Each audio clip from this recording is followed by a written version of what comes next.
Évangile de Jésus-Christ selon saint Luc, au chapitre 11, versets 37 à 41.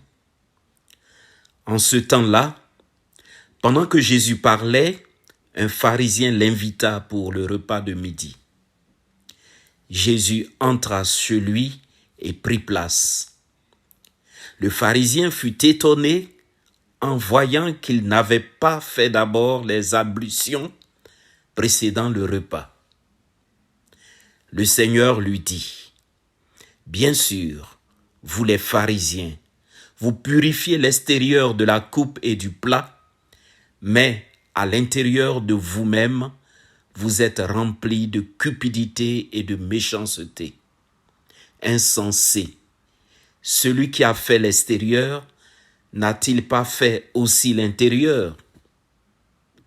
Donnez plutôt en aumône ce que vous avez, et alors tout sera pur pour vous. » Acclamons la parole de Dieu.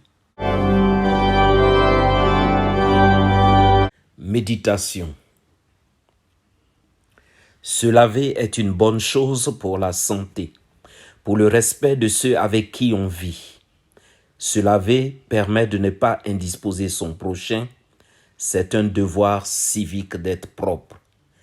Donnez aux personnes de votre entourage, si vous le pouvez, donnez-leur le moyen d'être propre. Ceci dit, la purification extérieure ne conduit pas en elle-même au paradis, sauf si cela est fait par amour pour les autres. Si vous vous êtes lavé les mains pour manger, cela est une bonne chose.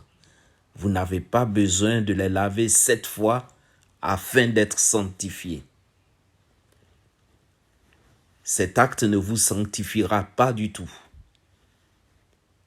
Si vous voulez être saint, si vous voulez être pur, agissez comme un vrai disciple de Jésus en partageant avec les autres ce que vous avez, en visitant les malades. La pureté pour le royaume consiste à remplir son cœur d'amour, son cœur de l'amour de Dieu. C'est la lessive la plus efficace contre les saletés du péché. Elle est intraitable avec l'orgueil. Elle nettoie la haine, l'égoïsme, la suffisance. Elle nettoie le mépris du prochain. Elle fait plier la tristesse et la vengeance. Ce qui est important pour le royaume des cieux, ce n'est pas les ablutions extérieures avec l'eau. Ce qui compte, c'est l'ablution intérieure avec l'amour, la bienveillance et la compassion.